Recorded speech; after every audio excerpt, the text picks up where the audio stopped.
این نورسان خوانندگان سیمفونی بالایی مؤسسه تحصیلات میانه عمومی رقم 65 ناحیه وسه هستند. این مشغولیت درسی آنها از فن آمادگی دفاع حربی می باشد. مشغولیت را معلمان مکتب اتومبیلی نزد تشکیلات جمعیتی مددگار مدافع می‌گذرانند. متخصصان با اشتراک نمایندگان کمیسریت حربی ناحیه این نوبت در این درس با خوانندگان عاید یکی از اسلحه‌های آتش‌نشان معلومات دادند. سپس در قسمت سوال جواب نورسان با سوال‌های پیشنهاد گردیده عاید موضوع بیان گردیده جواب‌های درست گردانیدند.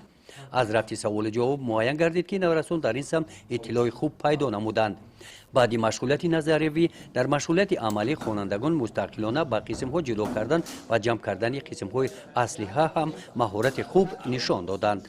با دستگیری اساسگذار صلح و وحدت ملی پیشوای معظم ملت پرزیدنت جمهوری تاجیکستان محترم امامعلی رحمان امروز از طرف مکتب اتومبیلی تشکیلات جمعیتی مددگار مدافع ناحیه وسه مشغولیت‌های آمادگی دفاع حربی مشق‌های سفارایی طرز درست استفاده نمودن نقاب‌های ضد گازی و با قسم‌ها جدا نمودن سلاح تعلیمی کلاشنکوف گذرانده شد.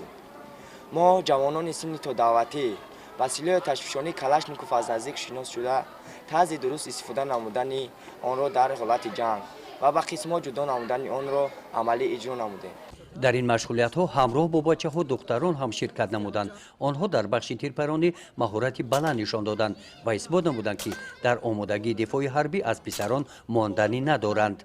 وابسته از جنسیت هر یکی ما باید برای حفظ وطن آماده باشیم. تاجیکستان به پیش! در مشق‌های عملی از روی مشق سفارایی، قدمزنی نظامی، نمودهای ورزشی سبک نیز نورسان مهارت بلند نشان دادند. کارمندان مکتب اتومبیلی نزد تشکیلات جمعیتی مددگار مدافع در ناحیه وسه مقصد دارند که طبق نقش چاره‌بینی‌ها در دیگر مؤسسه‌های تعلیمی با خوانندگان صنف‌های بالایی همین گونه مشغولیت‌ها را تیز به راه مانند.